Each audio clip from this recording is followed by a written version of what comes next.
primero agradecer a los ponentes que se tomen el tiempo de venir a expresar sus puntos de vista en distintos temas, algunos ya discutidos incluso aquí en la Cámara, como la revocación de mandato, un tema que lamentablemente nuestros compañeros diputados que llegan aquí por esta coalición, Juntos Haremos Historia, tristemente no logran entender de lo que nosotros nos expusimos entonces y vienen ustedes y amplían.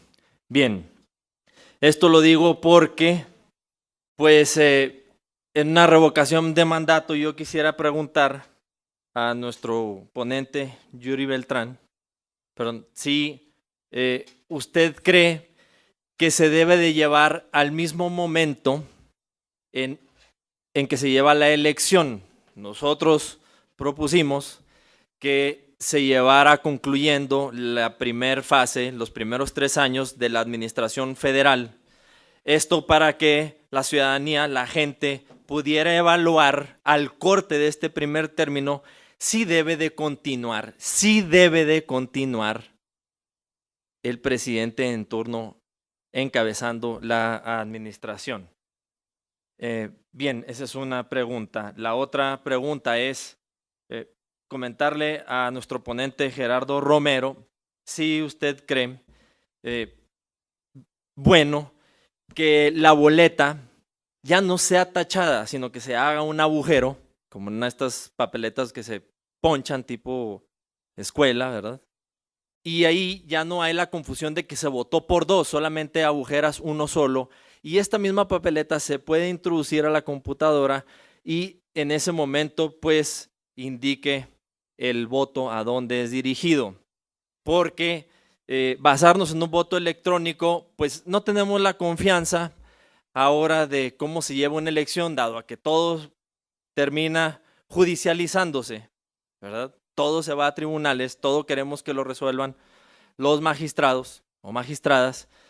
Entonces, pues transitar así de golpe y porrazo lo veo muy complicado. La otra pregunta a nuestro ponente Arturo Ramos es, ¿quién en una revocación de mandato, si la gente decide que no continúe el presidente, quién debe de continuar y por cuánto tiempo? Si es que se debe de convocar a una elección inmediatamente para que se vuelva a llevar a cabo una contienda electoral y que concluya ese periodo que ha dejado incompleto por mandato de la gente. Yo sí creo que la revocación de mandato no debe de ser un instrumento de manipulación a un pueblo que no cree ya en la política. Incluso aquí en la Cámara de Diputados nos reímos de ellos. ¿Por qué? Nos reímos del votante. ¿Por qué?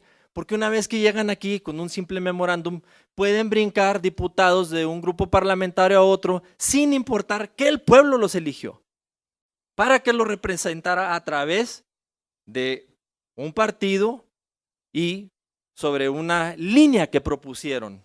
Aquí nos reímos de la gente que ha acudido a las urnas con un simple memorándum. ¿Cómo van a creer entonces en que nosotros estamos trabajando una reforma electoral auténtica? Pues ya para terminar les digo que tristemente han soltado al tigre de la abstención y de la desilusión. Y hay que trabajar sobre eso, pero no podemos dejarle todo a los instrumentos electorales que tenemos. Nosotros tenemos la tarea y el compromiso de hacer que la gente vuelva a creer en nosotros, incluso de aquí, desde la Cámara de Diputados. Es cuanto. Respecto a la revocación del mandato, independientemente de lo que ya se ha dicho de quienes lo deben de proponer y demás, mi impresión es que no debe de ser el mismo día de la jornada electoral y no debería de ser cerca del mismo día de la jornada electoral. El riesgo principal que hacemos es una revocación de mandato, desde mi punto de vista, supone que los electores, los que van a tomar la decisión sobre si un gobernante se debe de ir o debe de permanecer en el cargo, tienen que tener información completa. y para tener información completa van a tener que oír por qué dice el gobernante que se debe de quedar y por qué dice alguien más que se debe ir. Y eso no queremos que contamine un proceso electoral, por ejemplo, intermedio. Bastante robusta es nuestra legislación para que los gobernantes se abstengan de participar en una elección intermedia. Creo que nos costaría trabajo armonizar una norma que por un lado pide a los gobernantes hablar para informar a los votantes sobre una revocación de mandato y por el otro lado les pide no hablar para no influir en una jornada electoral. Entonces, no tengo ni opinión clara sobre si debe de ser el mismo año o no debe de ser el mismo año. Lo que sí digo es hay que alejarla de la jornada electoral intermedia. De antemano debo decir que no me gusta el tema de la boleta perforada porque implicaría seguir con sistemas manuales, que además sí implicarían un uso de la tecnología, pero se limitaría tal vez al uso de un escáner. Y el uso del escáner implicaría una capacitación muy distinta a la que actualmente se les da a los funcionarios de mesas directivas de casilla, que literalmente cuentan las marcas en ciertas boletas. Que los funcionarios tomados de la fila recibieran una capacitación más compleja implicaría cuestiones a las que no nos hemos enfrentado hoy en día. De tal suerte que de antemano pienso que sería seguir con sistemas manuales. Y me gustaría también comentar que sí hay sistemas de auditoría para la urna electrónica. Me voy a referir en particular a la urna que utilizan en Jalisco y que hemos utilizado en Querétaro en un plebiscito. Esta urna tiene un sistema de testigo de voto impreso, que no es el voto porque el voto es electrónico, pero existe un testigo que el votante puede ver por unos segundos por quién votó en una especie de pecera y unos segundos después el testigo del voto baja a una segunda pecera donde no se puede ver, para que el siguiente votante no pueda ver por quién votó el anterior. De tal suerte que si hubiera un problema en una casilla con una urna, por mecanismos legales plenamente establecidos, se puede identificar cuáles son los votos que hay mediante los testigos en cada una de las casillas. Y también los sistemas electrónicos, con la tecnología, con el uso, mientras nos hagamos parte de ellos, tienen formas de verificar la votación con mecanismos de control. No puedo evitar la tentación también de hablar del tema de revocación. Yo coincidiría con mi amigo Yuri Beltrán.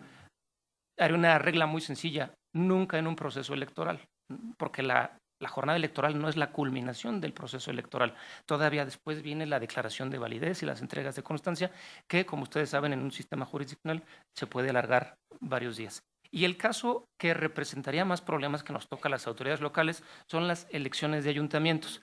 Vamos a pensar en mandatos de 3 años, que además hemos hecho un esfuerzo nacional de muchos años para empatar elecciones cada 3 años. Yo les preguntaría, ¿qué tiempo es justo que le puedan someter una revocación de mandato a un alcalde? Y vamos a pensar que 1 año y medio. En lo que hacemos un procedimiento de revocación de mandato, en lo que se ejecuta, pues ya prácticamente tenemos que hacer la elección constitucional para elegir por la vía tradicional al nuevo alcalde. ¿Quién se quedaría en funciones si todo esto pudiera normarse y pudiera resolverse? Ahí sí creo que el federalismo tiene una respuesta.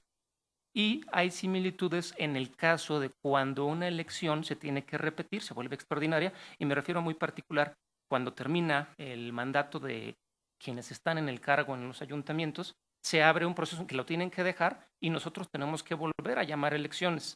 En el caso particular de Querétaro, y sé que en diferentes entidades es distinto, la legislatura nombra un consejo ciudadano que administra en tanto se vuelve a llamar la elección y resulta una fórmula ganadora. Sí, muy interesante la pregunta. Sí, ¿qué pasa cuando, dado que tuviera lugar la revocación, quién sustituiría y por qué periodo?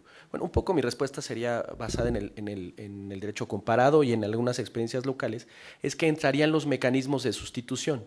Si fuera el caso, por ejemplo, de un gobernador, entraría la figura del gobernador sustituto, ¿no? Y con todo lo que esto implica.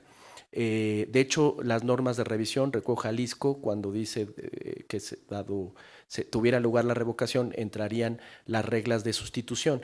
Eso podría pues ayudar a amainar. Es decir, no habría una nueva elección como tal y entrarían esos mecanismos. Me parece que resuelve el tema. Hay otras legislaciones y otros países, por ejemplo, el caso de California, al mismo tiempo que se estaba votando por por la revocación, paralelamente había, si entiendo bien, una segunda papeleta y podían votar por el gobernador. Esto fue sujeto de ciertos debates en su momento y pues como modelos y opciones así hay muchas. Me parece que en el caso mexicano hay una serie de mecanismos de sustitución que pueden solventar. Y algo que ya no me dio tiempo de comentar, en Jalisco existe una figura muy sui generis que se llama ratificación de mandato. Es una ley muy nueva. Entiendo que todavía está pendiente la vigencia total de la totalidad de la ley, pero implica que esa ratificación de mandato es convocada por el propio servidor público y establece que es solo facultad de él. También de manera interesante establece que no será de manera coincidente con la elección respectiva, sino incluso marca un periodo posterior a esto y establece, y relacionándolo con la pregunta del consejero presidente de Querétaro, ahí sí es un problema en el caso de la revocación de mandato, en el caso de alcaldes, dado el corto tiempo. Normalmente, y en esto coinciden muchas legislaciones, la revocación de mandato tendría lugar una vez transcurrido la mitad del primer periodo del periodo respectivo que se pretende revocar.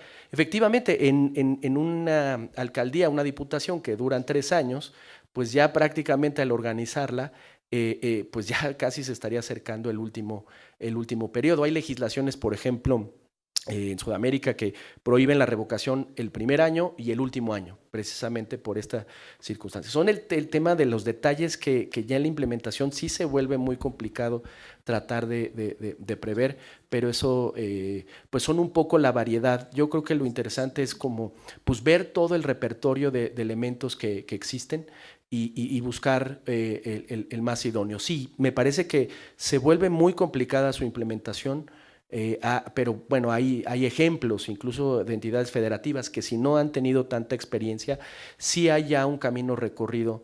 Desde los 90 ya Chihuahua ya había experimentado por lo menos normativamente.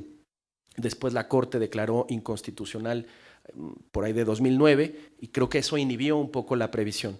Pero yo creo que hay una variedad enorme de alternativas, de posibilidades y que sí creo que podría implementarse no exento de enormes complejidades, ¿no?